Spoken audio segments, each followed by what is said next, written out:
जब जाता हूँ प्रभु के प्रेम से, घायल होता प्रभु का मन।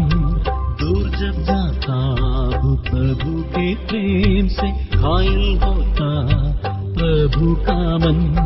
अब ना जाऊंगा छोड़ तुझको दूर में, सदा तेरे पास रहूंगा मैं। अब ना जाऊंगा छोड़ तुझको दूर में, सदा तेरे पास रहूंगा मैं। आभारी हूँ। आप सुन रहे हैं सुबह संदेश मॉर्निंग वॉइस।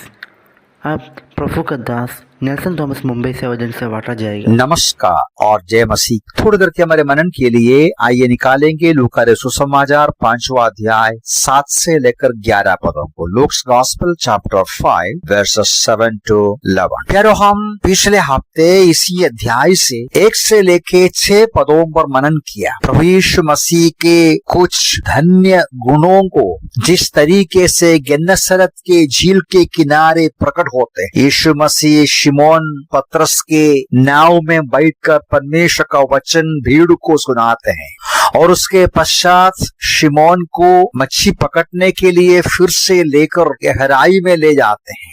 हमने देखा बड़ी संख्या में मछलियां घेर लाए और उनके जाल फटने लगे। यहाँ से 3 महत्वपूर्ण बातों को हमने देखा था। प्रभु यीशु मसीह का प्यार और विचार साधारण लोगों के लिए जो परमेश्वर का वचन के लिए भूखे और प्यासे, क्योंकि वो सत्य का भंडार है, वो स्वयं सत्य है।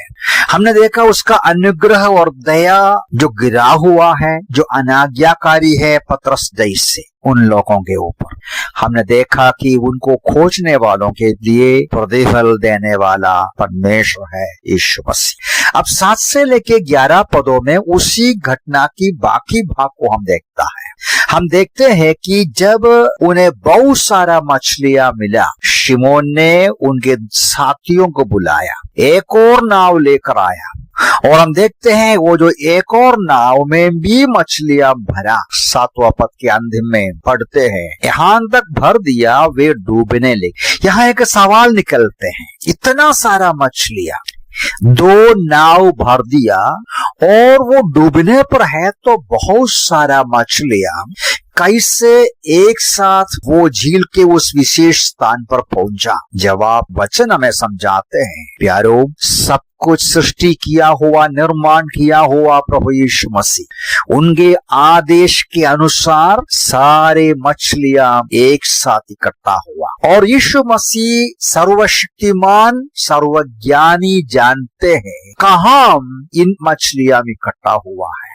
तो प्रभु यीशु मसीह का सबसे मुख्य एक और विशेषता यहाँ से निकलते हैं कि वो सर्वशक्तिमान है, जो कुछ भी कर सकता है, और सर्वज्ञानी है, सब कुछ जानते हैं, देखते हैं, उनके लिए कुछ भी असंभव की बात नहीं। और दूसरी बात यहाँ से 8वां पद से हम समझ सकते हैं, पर जब शिमोन पतरस ने यह देखा तो वो यीशु के पैरों पर ये कहते हुए गिर पड़ा, हे प्रभु मेरे पास से जा, क्योंकि मैं पापी मनुष्य हूँ। यहाँ यीशु मसीह का यह गुण प्रकट होता है, वो पवित्र परमेश्वर है। शिमोन को इस बात को समझ में आया, इतना सारा मछलियां मिलने का अद्भुत कार्य करने वाला सर्वशक्तिमान सर्वज्ञानी ये स्वयं परमेश्वर है और वो पवित्र परमेश्वर है।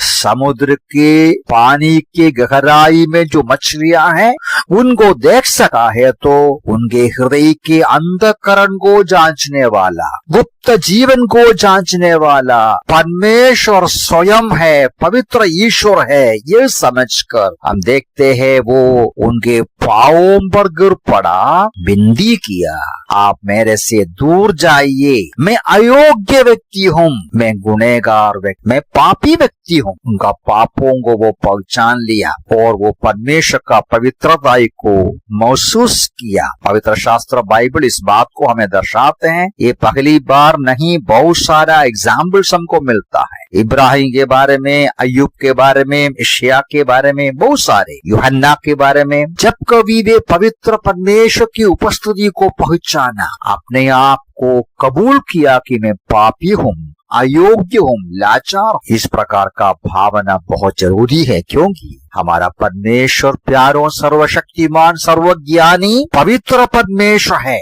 उनके सामने कुछ भी छिपा नहीं सकता। बहुत ही अच्छी बात होगा कि हम इस बात को कबूल करें। प्रभु यीशु मसीह का प्रतिक्रिया क्या है? 10वां पद में पढ़ते हैं उसका अंतिम भाग में, मत डर। यीशु ने शिमोन से कहा, मत डर, अब से तू मनुष्यों को पकड़ा करेगा। मत डर। उनके अंदर जो डर आया वो साधारण रूप का डर नहीं, परमेश्वर को पहचान, उनका पवित्रताई धार्मिकता, उनका महानता को पहचान कर उसके अंदर डर आया। वो सोचा कि वो परमेश्वर यीशु मसीह से दूर रहे, अपने पाप के साथ वो दूर रहे। लेकिन यीशु मसीह यहाँ बोलता है, डरो मत, डरो मत।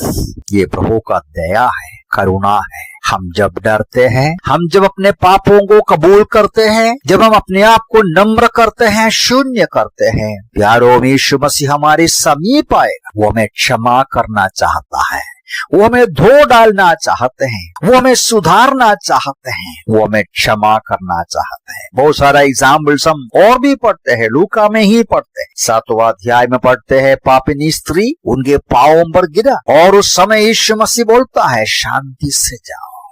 और लूका में ही 19वां अध्याय में जक्कई मन फिराया, यीशु बोला, आज इस घर में उद्धार आया। यूहन्ना 8 में एक पापिनी स्त्री के बारे में, लोग उसको दंड देने के लिए लेकर आया, यीशु बोला, मैं सजा नहीं देता। हमारा प्रभु दयालु प्रभु है, मन फिराने वालों को तसल्ली देने वाला, मन फिराने वालों के प्रति दयालु और करुणामय है। और 14वीं बात है उसका 10 का अंतिम भाग में, मत डर, अब से तू मनुष्यों को पकड़ा करेगा। मैं तुम्हें बदल डालना चाहता हूँ। प्यारो, हमारे प्रभु यीशु मसीह परमेश्वर है, वो सर्वशक्तिमान सर्वज्ञानी प्रभु है, पवित्र है, दयालु और करुणामय है, हमें रूपांतर करने वाला है। बोलते हैं, आज से मैं तुमको बदलता हूँ, तो मनुष्यों को पकड़ेंगे, मैं तुम्हारे पापों को क्षमा करता हूँ, नया हृदय देता हूँ, एक नया जीवन देता हूँ, एक नया काम देता हूँ, एक नया उद्देश्य देता हूँ,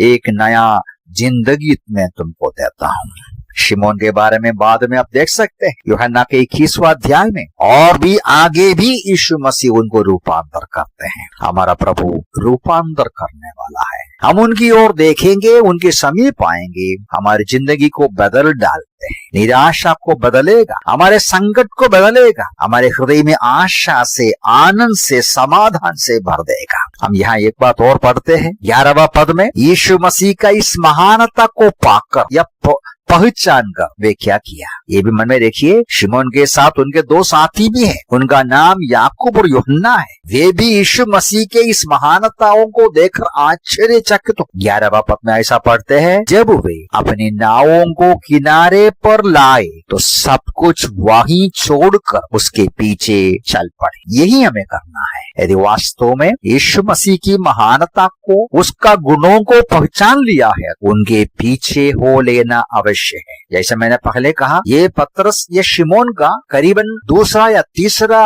यीशु मसीह के साथ मुलाकात है, और अब निर्णय किया मैं उसके पीछे चलूंगा। वो तीनों मिलकर उधरी नाव छोड़ा, उधरी जाल डाला, सब कुछ उधरी छोड़कर यीशु के पीछे चल पड़े। प्यारो, आज आपको निर्णय करना है, आज आपको फैसला करना है, आप किसके पीछे जाएंगे। कब तक आप रुकेंगे? समझने के बावजूद भी, सच्चाई को पहचानने के बावजूद भी आप रुक रहे हो? नहीं, आज ही जो भी छोड़ना है, जो भी हमारी जिंदगी की बुराई, गंदगी, बुरी आदतें छोड़ना है, जो भी ऐसी बातें हैं जो प्रभु के पीछे चलने के योग्य नहीं, इधर ही छोड़कर उनके पीछे हो लेना। वो हमें आशीष देगा, वो हमें रूपांतर करेगा, उसकी महिमा के लिए इस्तेमाल करेगा। प्रभु इन वचनों से हमें सहायता करे। प्रभु के नाम की महिमा हो।